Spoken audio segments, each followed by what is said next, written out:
Hi, guys. I am back. I'm so sorry I haven't been able to read with you consistently. I'm a homeschool mom, and we had some family circumstances pop up that I had to attend to, and it meant that you guys had to be put, unfortunately, on the back burner. But I just love reading with you, and so I want you to know that I'll do my best to pop in here and be consistent. I've missed reading for you. Let's begin part 3 of module 3 on page 84, the very top, subkingdom algae. Okay, are you ready? Subkingdom algae. Often called the grass of the water, algae are organisms that can produce their own food by means of photosynthesis. If you've ever had a fish tank or a swimming pool, you've probably had a bit of experience with algae. If algae are allowed to grow unchecked in a body of water, the water becomes cloudy and takes on a greenish tint. In swimming pools, we get rid of algae by killing it with a chemical, usually chlorine. In fish tanks, we usually do not get rid of all algae, but instead impede the growth of the algae population with fish or other creatures that eat the algae. Of course, natural bodies of water are the best places to find algae. Whether we're talking about marine, saltwater environments or freshwater environments, algae abound. In fact, the fishy smell and the slimy feel of a body of water is usually due not to the fish under the water, but the algae floating on it. In any natural body of water, there are tiny floating organisms called plankton. Plankton, tiny organisms that float in the water. Biologists separate plankton into two groups, zooplankton and phytoplankton. Zooplankton, tiny floating organisms that are either small animals or protozoa. Phytoplankton, tiny floating photosynthetic organisms, primarily algae. Based on these two definitions, then, we could say that up to this point, we've mostly been discussing zooplankton. Now we are ready to discuss phytoplankton. As the definition states, phytoplankton are photosynthetic organisms using the energy of sunlight to make their food. As we mentioned in module number 1, oxygen is often the byproduct of photosynthesis. This process is, in fact, responsible for replenishing the oxygen that we need to survive. After all, virtually all of the organisms on Earth need to breathe oxygen in order to survive. With all of these organisms breathing oxygen, why doesn't the Earth run out of oxygen? Well, photosynthetic organisms are constantly making more. We will learn a lot more about photosynthesis in module number 5. So for now, you just need to understand that photosynthetic organisms continually replenish the Earth's supply of oxygen. Now, when biologists mention photosynthesis, most people think of green plants, which are classified in kingdom Plantae. As we mentioned in module number 1, green plants do indeed use photosynthesis to create their own food. What you might not know, however, is that the majority of photosynthesis on Earth is not done by green plants. Instead, it is done by phytoplankton. This, of course, means that most of the oxygen on Earth has been produced not by green plants, such as trees and grasses, but instead by phytoplankton, such as algae. In fact, Biologists estimate that nearly 3/4 of all oxygen on Earth is produced by phytoplankton. That is a rather important point. Contrary to popular belief, we could probably have enough oxygen to survive, even if all the green plants in creation were destroyed, because most of the Earth's oxygen is produced by phytoplankton. Conversely, Earth would quickly become uninhabitable if the waters of Earth became too polluted for phytoplankton. Algae are important for more reasons than just the oxygen they produce. Algae are also a major food source for many aquatic, water-living organisms. In addition, humans have found quite a number of uses for algae. Japanese people cultivate it as a food crop. In New England and Hawaii, certain types of marine algae are eaten as vegetables. Other algae are used for food additives. Carrageenan, for example, is a substance extracted from a species of algae, commonly called Irish moss. It is used to thicken such things as ice cream, sauces, and dressings. In addition, algae can be used as a natural kind of fertilizer. Finally, many useful products such as potash, iodine, nitrogen, vitamins, and minerals can be made from processed algae. Many algae exist as individual cells, but most form simple colonies that are held together with slime. A few species of algae form highly complex colonies. A colony of algae is often referred to as a thallus. Plural is thalli. But that term actually has a much broader definition. Thallus, the body of a plant-like organism that is not divided into leaves, roots, or stems. We often refer to algae colonies as thalli because they function like a big plant, but there are no real roots, leaves, or stems. If you have trouble picturing this, don't worry. We'll show you some pictures in a later section. Algae, whether in colonies or existing as individuals, have both asexual and sexual reproduction at their disposal. This is one reason that they're so abundant in aquatic environments. In fact, when conditions are ideal, algae will reproduce so rapidly that they essentially take over their habitat, making the water appear the same color as the algae themselves. When this happens, it is referred to as an algal bloom. Now that you've had a general introduction to algae, it's time to examine each individual phylum so that we can learn more about this interesting subkingdom of Protista. Phylum Chlorophyta. The more than 7,000 species of Phylum Chlorophyta are mostly found in fresh water, although some marine species do exist. The most visible feature of these algae is that they contain the pigment chlorophyll, which is green.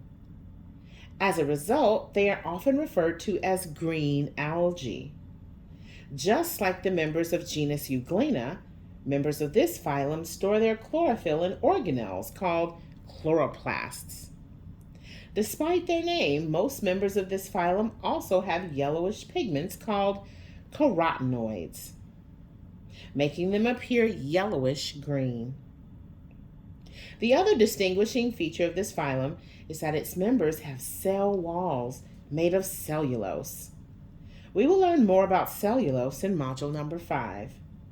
For right now, you just need to know that cellulose is a substance composed of certain types of sugar. Cellulose, a substance made of sugars that is common in the cell walls of many organisms. The cells that make up plants usually have walls made of cellulose. Since green algae have cell walls similar to plants and chlorophyll, like most plants, some biologists actually consider them plants and place them into kingdom Plantae. Most biological classification schemes tend to place them in kingdom Protista, however, because they are microscopic and tend to exist as individual cells or simple colonies of cells. The figure below shows magnified images of algae from 3 different genera in this phylum. The algae to the far left in the figure are from genus Chlorella. These algae exist as individual cells. Although they might clump together, the group does not cover itself with a common slime covering, nor do the individual cells work together in any way. Many of the species in this genus actually live inside other organisms, another example of mutualistic symbiosis. These algae use photosynthesis to produce food for both themselves and the organism in which they live. In return, they are protected from predators. A species from genus Desmid is shown in the middle of the figure. Members of this genus sometimes form simple colonies, but they mostly exist as individual cells. Most species of Desmid have interesting shapes, usually being comprised of 2 halves that are pinched in the middle. These halves are usually mirror images of each other. One of the more interesting genera of green algae is called Spirogyra, shown at the far right of figure 3.11. Members of this genus get their name and unusual appearance from their spiral chloroplasts. They form colonies of slender, chain-like threads of cells. These colonies, called filaments, can reach up to 2 feet long. Phylum Chrysophyta. Although the green algae are responsible for a large portion of the photosynthesis that occurs on the planet, the greatest producers of oxygen in creation are in phylum Chrysophyta. This phylum contains more than 1,000 different species, which are collectively referred to as diatoms. Diatoms are a unique type of algae, mostly because their cell walls are composed of silicon dioxide, which is the principal component of glass. This makes their cell wall very hard, providing excellent protection. The cell wall is so hard that it remains long after the diatom dies. When the cell wall remains of many dead diatoms clumped together, let me begin that sentence again. When the cell wall remains of many dead diatoms clumped together, they form a crumbly, abrasive substance called diatomaceous earth, or diatomite. Huge deposits of diatomaceous earth exist in most regions of the world. Many creation scientists think that these deposits were laid down in the worldwide flood described in the Bible, Genesis chapters 6 through 9. This makes sense because the catastrophic nature of the flood would be responsible for killing huge numbers of organisms, including diatoms. The currents caused by the flood would then tend to sweep the remains of the diatoms together and lay them in one place. Interestingly enough, scientists who do not believe in the Bible have a difficult time explaining these huge deposits of diatomaceous earth. Diatomaceous earth is actually quite useful for people.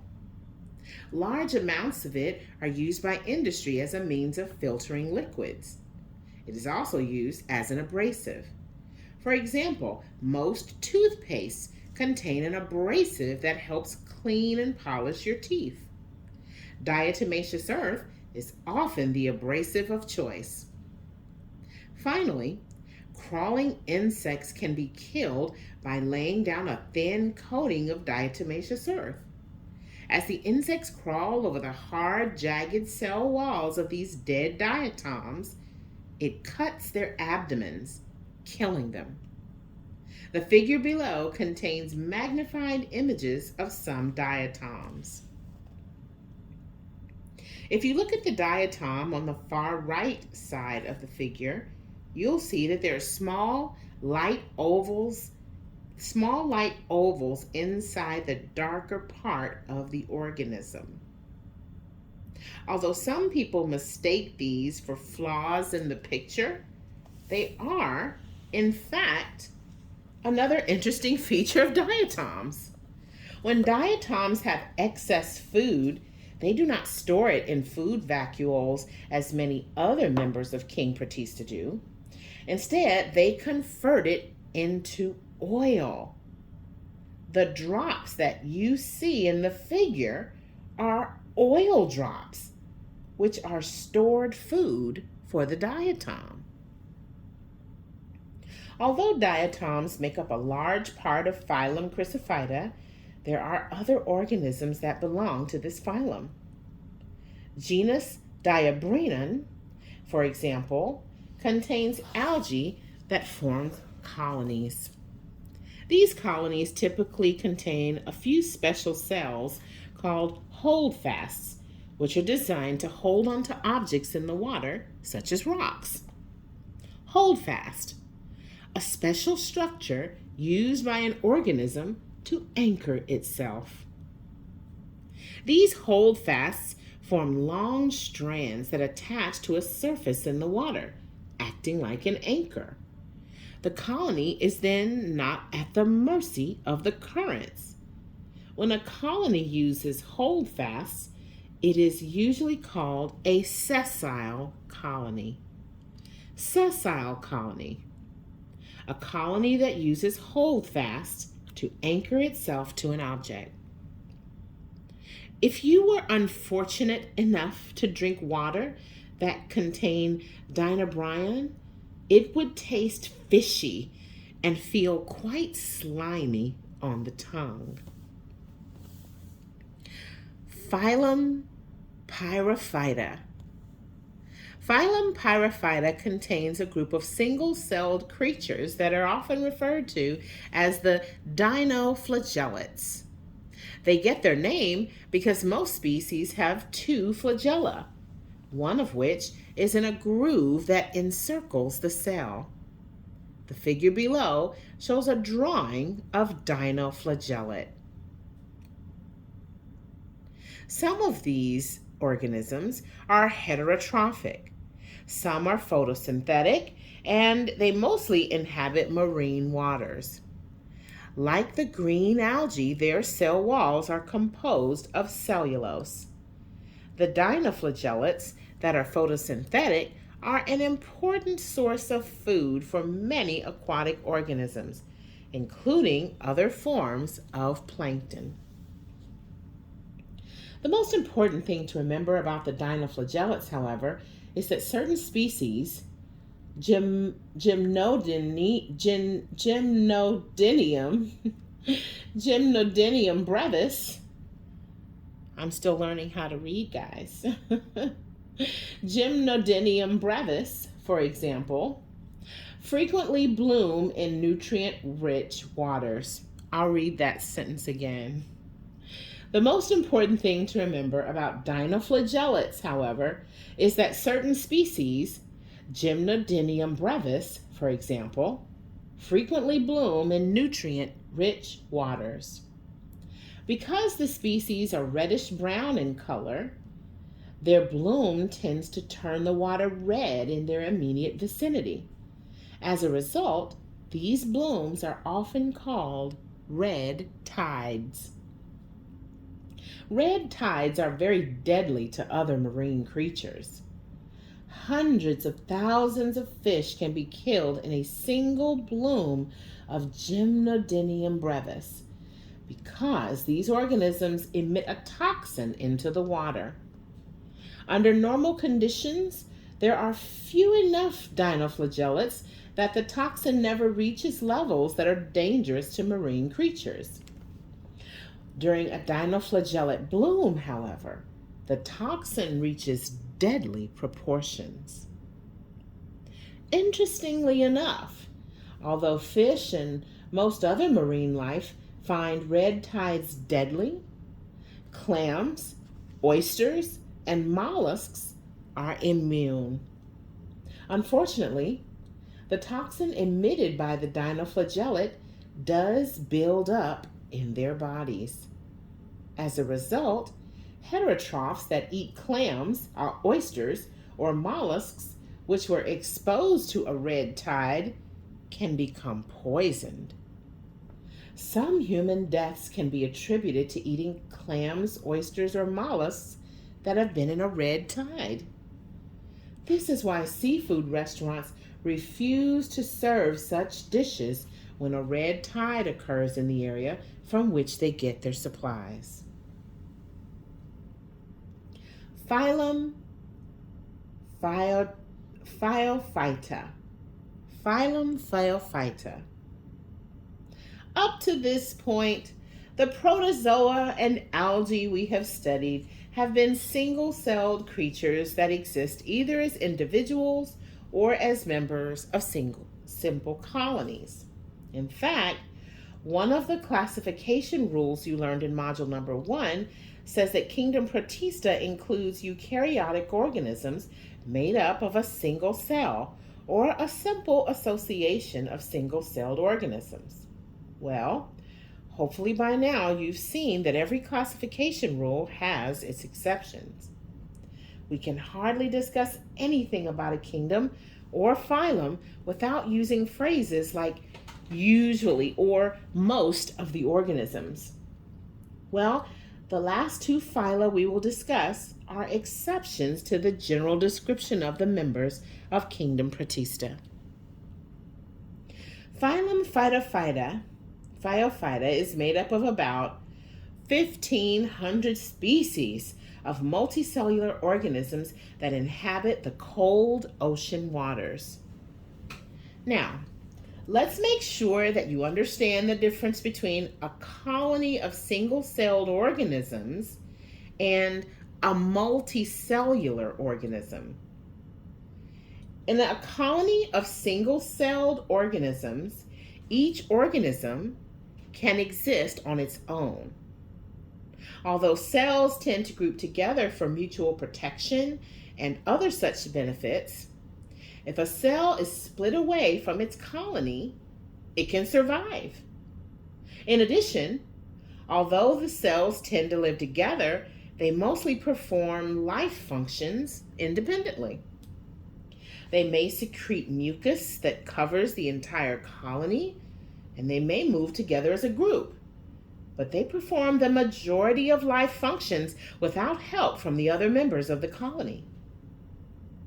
In a multicellular creature, the individual cells are designed to specialize in individual tasks. The cells work together, each performing the tasks for which it is designed. In the end, the organism survives because the cells work together. Since the cells are specialists in only one or a few of the tasks necessary for life, a single cell that is separated from a multicellular creature usually cannot exist on its own. As shown in figure 3.14, members of phylum Phaeophyta, also called the brown algae, look a lot like plants. In fact, some biologists classify them as such. Most biologists, however, still think that they have more in common with algae than with plants. So we classify them with kingdom Protista, subkingdom algae. If you enjoy ice cream, pudding, salad dressing, or jelly beans, you can thank the members of this phylum. You see, one of the unique characteristics of the organisms in this phylum is that their cell walls contain alginic acid, commonly called algin. This substance is extracted from brown algae and used to make a thickening agent in the foods described above. In addition, algin is used in cough syrup, toothpaste, cosmetics, paper, and floor polish. The most commonly known genus within phylum Phaeophyta is genus Macrocystis. Species within this genus are called kelp or seaweed, although those two terms also seem to be used for many organisms within phylum Phaeophyta. Kelp and most members of phylum Phaeophyta form holdfasts that allow them to anchor themselves to rocks which sit at the bottom of the ocean. Some kelp can grow as long as 100 meters, growing as fast as 2 feet per day under ideal conditions. Kelp is harvested in many parts of the world for food. When many of these organisms grow near one another, a large kelp forest results, providing a rich environment for many marine creatures. Species in genus Fucus are often called rockweed. These algae are thick and have a leathery feel. They live in the shallow waters along the shoreline and are generally 1 to 2 feet long. On this alga, singular of algae, you can clearly see the air bladders, which fill with air to allow the organism to float on top of the water. Phylum Rhodophyta. The last major phylum in subkingdom algae is Rhodophyta. Members of this phylum are often called red algae because of their striking red color.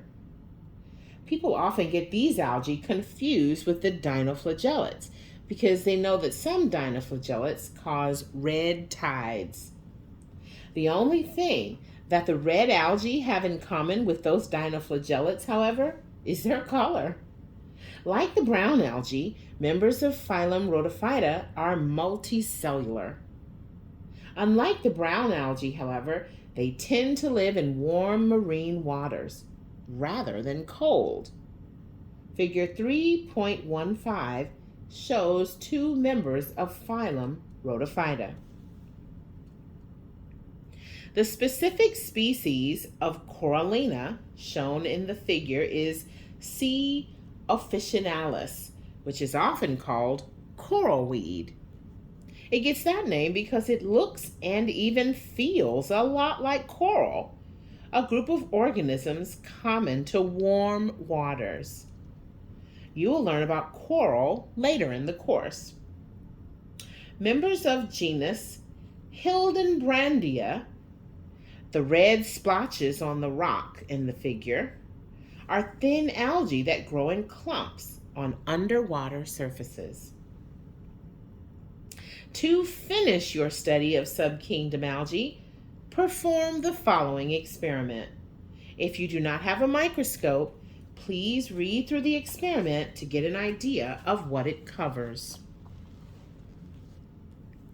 Summing up Kingdom Protista. As you can see, Kingdom Protista is quite diverse. The organisms within it range from single-celled individuals like the amoeba to colonies of single-celled individuals like the volvox to multicellular creatures like the red and brown algae. Some are heterotrophic like the paramecium, and some are autotrophic like the green algae. Some are pathogens like the plasmodium. Some are absolutely necessary for life like the diatoms, and some produce substances which are incredibly useful to human beings, like kelp. Some of the organisms resemble animals, like the paramecium, and some resemble plants, like kelp. Although there is a lot of diversity in this kingdom, there are a couple of things that all of these organisms have in common. First of all, they are composed of eukaryotic cells. Secondly, they are all designed by God. As you look at the intricate features that exist in these organisms, God's incredible handiwork is readily apparent. Only He could produce the amazing diversity and complexity that exists in this kingdom. Remember, however, that the creatures in kingdoms Monera and Protista are in fact the simplest life forms that exist on the planet. As we study more of God's creation, you will become more and more appreciative of the awesomeness of His power. And that's the end of Module 3. See you soon, or hear you later.